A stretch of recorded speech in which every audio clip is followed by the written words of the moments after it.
Olá, que bom que você está mais uma vez presente aqui no canal Ciência TV. Lembra da última aula? A aula 4.6? Se você não lembra, retorne à aula. Se você não assistiu, assista ela pela primeira vez. Mas eu vou fazer um resumo do que nós vimos nessa primeira aula a respeito da força de atrito. Nós vimos um pouquinho que a força de atrito ela é uma força que é sempre contrária ao movimento. Por exemplo, se a direção e o sentido do movimento de um corpo é horizontal para a direita, ou seja, um corpo está indo para a direita, significa que existe uma força de atrito que tende a fazer com que esse corpo pare. E se ele para, se tende a diminuir a força resultante nele, a ideia é então que que essa força seja para a esquerda, sempre contrária ao sentido do movimento. Portanto, se o corpo se desloca para a direita, força de atrito é para a esquerda. Se o corpo se desloca para a esquerda, força de atrito vai ser para a direita. Vimos também os diferentes coeficientes de atrito, coeficiente de atrito estático, coeficiente de atrito dinâmico, onde eles se aplicam. E hoje nós vamos aplicar, do ponto de vista matemático, esses conceitos que nós vimos na aula anterior, certo? Para fazer isso, eu trouxe este exemplo aqui, essa situação muito parecida com o que nós já estamos fazendo nas últimas aulas. Essa já é a 7ª aula dessa série, então não é mais estranho esse tipo de coisa pra gente. Em específico, nessa situação, o que nós temos? Temos dois blocos, tá? Vou nomear esses blocos de bloco A, esse aqui que está pendurado, e bloco B. Como você pode perceber, eles estão unidos por meio de uma corda que passa por uma polia. Lembrando novamente que nós vimos na aula passada já, em aulas anteriores, como que isso aqui funciona, né?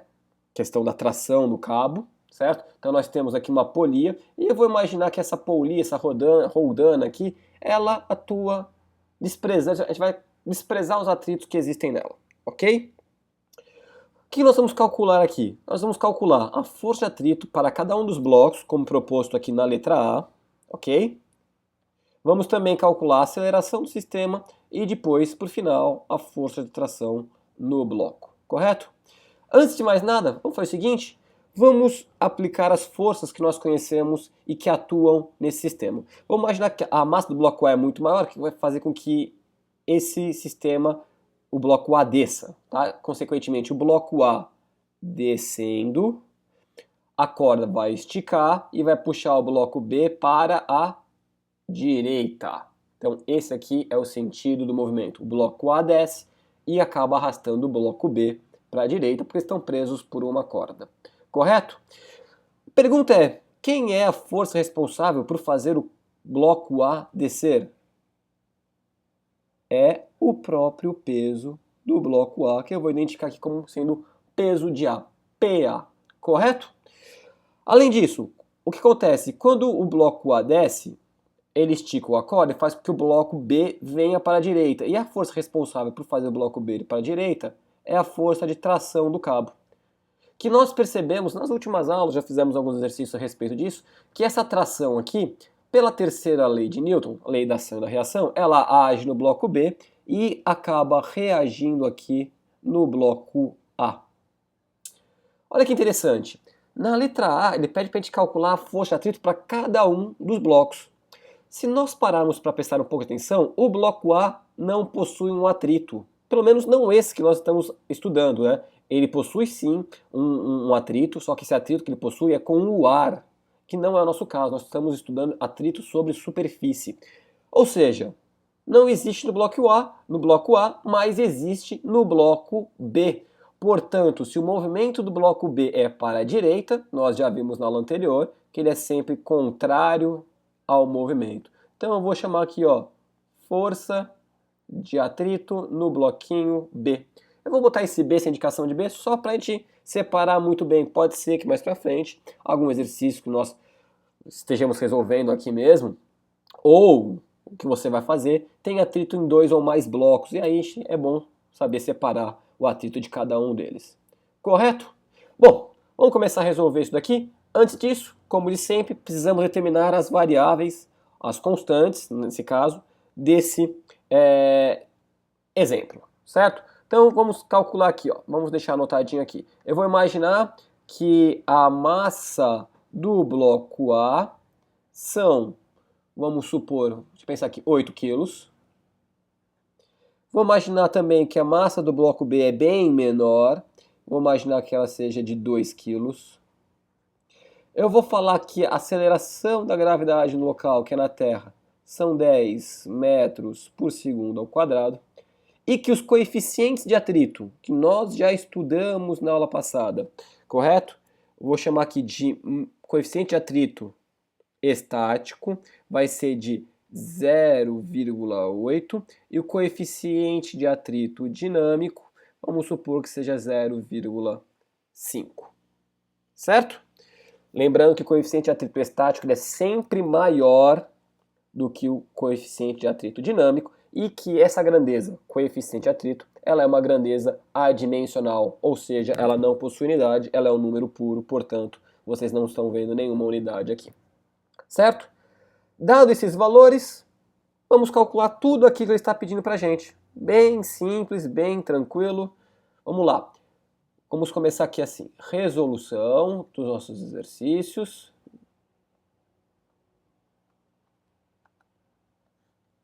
Letra A, item A, aqui que ele está pedindo para a gente calcular. Ele pede para calcular a força de atrito para cada um dos blocos. A força de atrito só vai existir para o bloquinho B. Então a força de atrito em B, como nós vimos, vai ser o coeficiente de atrito, que é o μ, vezes a força de reação normal. Precisamos determinar duas coisas aqui para conseguir calcular essa força de atrito no bloco B. Qual dos dois coeficientes de atrito eu devo utilizar nessa situação? Vai ser o coeficiente de atrito estático ou o coeficiente de atrito dinâmico, cada um com seus valores. A gente vai ter que determinar, antes de mais nada, quem é, que me interessa aqui. E a normal. Onde está a normal? Né? Aqui eu só representei as forças que fazem parte da direção e do sentido do movimento. Mas eu sei também que o bloquinho B possui um peso, e eu vou chamar de peso do bloquinho B. Pela terceira lei de Newton, agiu sobre a superfície reage sobre o bloquinho. E essa força de reação na superfície é o que a gente chama de normal. Então o normal do bloquinho B está aqui. Correto? Vamos resolver então isso daqui? Força de atrito no bloquinho B vai ser igual ao coeficiente de atrito. Neste caso aqui, qual é o coeficiente que interessa pra gente? Estático ou dinâmico? É o coeficiente de atrito dinâmico. Por quê?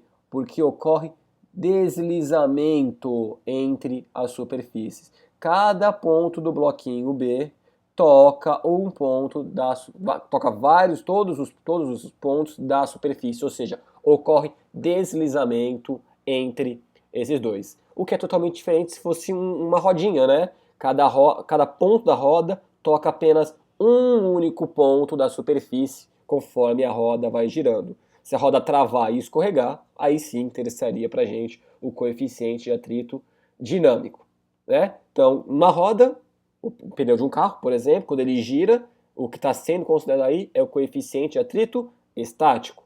Se a roda trava e ocorre deslizamento, quando o carro derrapa, por exemplo, né, o que nós temos é o coeficiente de atrito dinâmico. E nós discutimos na aula anterior até o uso, né, a segurança maior que nós temos no sistema ABS de freio de carros em comparação ao sistema de freios normal. Correto? Então, para a gente, o que interessa aqui é o coeficiente de atrito dinâmico, porque está ocorrendo deslizamento entre essas duas superfícies, portanto, o valor do μ vale 0,5. Perfeito? O valor da normal agora, vamos lá. A normal está em equilíbrio com o peso. Isso aqui não está nem afundando no sistema, nem está saindo levitando, por exemplo, certo? Ou seja, se está em equilíbrio, a força que está atuando para baixo é exatamente a mesma força que está atuando para cima. Obviamente, isso faz parte da terceira lei de Newton. Toda ação tem uma reação de mesma intensidade, portanto, tem o mesmo valor que o peso, de mesma direção, que é vertical, porém, sentido oposto. Peso para baixo, sentido da normal para cima. Então, se eu definir o valor do peso, consequentemente, eu tenho o valor, nessa situação, do valor normal do corpo B. Quem é o peso mesmo? É a massa vezes a gravidade. Se eu sei que a massa do corpo B, do bloco B, eles são 2 kg, 2 quilos vezes 10 da gravidade, o peso vale 20 newtons. E a normal aqui também vale 20 newtons, correto? Então, meio vezes 20 é normal no corpo B, força de atrito no bloquinho B, portanto, meio vezes 20, se tudo der certo na nossa vida, essa conta vai dar 10 newtons. Ok? Combinado? Não existe força de atrito no corpo A, portanto, nós terminamos a questão A. Vamos agora resolver a questão B, que pede para a gente calcular a aceleração do sistema. Nós estamos bem avançadinhos nesse assunto, calculamos diversas vezes a aceleração de vários sistemas diferentes. Desse aqui não vai ser diferente, vamos fazer da mesma maneira. Eu vou olhar primeiramente para o bloco A, a ordem dos fatores aqui não altera o produto, mas eu vou começar pelo bloco A e vou ver qual é a força resultante nele. O bloco A vai descer, quem faz ele descer é o peso do bloco A. Em contrapartida, tem alguém que atrapalha, está num sentido oposto a isso, que é a atração. Então, eu subtraio ela aqui, correto? No bloco A não tem mais nenhuma força atuando, vou então olhar somente para o bloco B agora e tentar descobrir qual é o resultante que acontece nele. Quem faz o bloco B para a direita, que é o sentido do movimento dele, é a tração. Tanto que se eu cortasse a corda, novamente, retomando o que eu já falei numa aula anterior, se eu cortasse essa corda, o bloco B não iria. O bloco A simplesmente ia cair com uma aceleração de 10 metros por segundo ao quadrado. Correto? Então, o que faz o bloco B ir no sentido do movimento dele é a própria atração. Só que agora, a novidade é que tem alguém atrapalhando. E esse alguém que atrapalha, que está no sentido oposto, é a força de atrito nesse rapaz aí que é o bloquinho B. Se eu somar isso daqui, eu vou dessa vez já passar direto. A gente já sabe que força resultante no corpo A é a massa do corpo A vezes a aceleração. A força resultante no bloco B é a massa do corpo B vezes a aceleração. Portanto, eu posso escrever direto assim: massa de A vezes a aceleração mais massa de B vezes a aceleração. Tudo isso aqui é igual, então, para a gente não se perder. O que significa isso daqui? Massa de A vezes a aceleração é a força resultante do corpo A, mais a força resultante do corpo B, que é a massa do B vezes a aceleração. Tudo isso aqui é a segunda lei de Newton, certo? O que nós temos aqui? Podemos simplificar mais tração com menos tração, eu posso simplificar. Portanto, vai ficar peso de A menos força de atrito no bloco B. Correto? Substituindo os valores que nós já temos, massa de A, 8 kg, portanto, 8A, mais massa de B, 2 kg, 2A. Isso aqui vai ser igual ao peso de A. Quem é o peso de A mesmo? É a massa dele vezes a gravidade. Massa de A vezes a gravidade. Portanto, a massa do A são 8 kg, a gravidade a gente considerou como sendo 10 metros por segundo ao quadrado. Portanto, o peso do bloquinho A são 80 newtons. Então, 80 newtons menos a força de atrito no corpo B, que nós calculamos aqui na questão anterior, na questão A, 10 newtons. Certo? 10A, 8A mais 2A, juro para você que são 10A, ok? Dá 10A essa conta. 80 menos 10, se tudo der certo, isso aqui a conta dá 70. Aceleração, 70 dividido por 10, 7 metros por segundo ao quadrado. Eu posso cortar esse zero com esse zero aqui para facilitar minha conta. 7 dividido por 1, ou 1 vezes A é A é igual a 7, 7 metros por segundo ao quadrado, portanto, é a aceleração do sistema ainda bem como foi proposto anteriormente, que se eu simplesmente cortasse aqui o meu cabo, esse bloquinho A cairia com uma aceleração de 10 metros por segundo ao quadrado. Como ele está preso por uma corda e tem que arrastar um bloco B, essa aceleração vai ser menor, e portanto 7 é um valor realmente menor do que 10. Então estamos aí no caminho correto da nossa situação, certo? Para finalizar nossa aula, vamos calcular aqui a questão C, que ele pede para a gente calcular a força de tração no cabo, e mais uma vez eu posso escolher tanto essa equação gerada como essa equação gerada nesse sistema. Eu vou escolher a de baixo porque a força de tração está positiva, então eu vou ter que força resultante no corpo B é igual a tração menos força de atrito no corpo B, correto? Força resultante no corpo B, quem é? Massa do corpo B vezes a aceleração é igual a tração menos força de atrito no corpo B. Massa do corpo B são 2 kg. A aceleração que nós acabamos de calcular, 7 metros por segundo ao quadrado, é igual a tração menos a força de atrito no corpo B. Nós calculamos aqui, portanto, 10 metros por segundo, 10 newtons, perdão. 2 vezes 7, 14, menos 10, a gente vai ter aqui mais 10, tudo isso aqui é igual a tração, portanto, a nossa força de tração agora são 24 newtons. Correto? Retomando aquela anterior, o que a gente pode pensar em relação à tração? Se esse cabo aguentasse uma tração máxima, por exemplo, de 20 newtons, ele teria se rompido. Ele não seria capaz de segurar esse bloco A aqui, ele se romperia, o bloco A cairia com uma aceleração de 10 metros por segundo ao quadrado.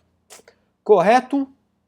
Nas próximas aulas, nós vamos avançar um pouquinho mais ainda a respeito de atrito, vamos colocar algumas situações um pouco mais completas, um pouco mais complexas também, para descobrir a aceleração, tudo isso que nós estamos fazendo até agora. Correto? A gente se vê na próxima aula, espero que tenha tirado todas as suas dúvidas. Até mais!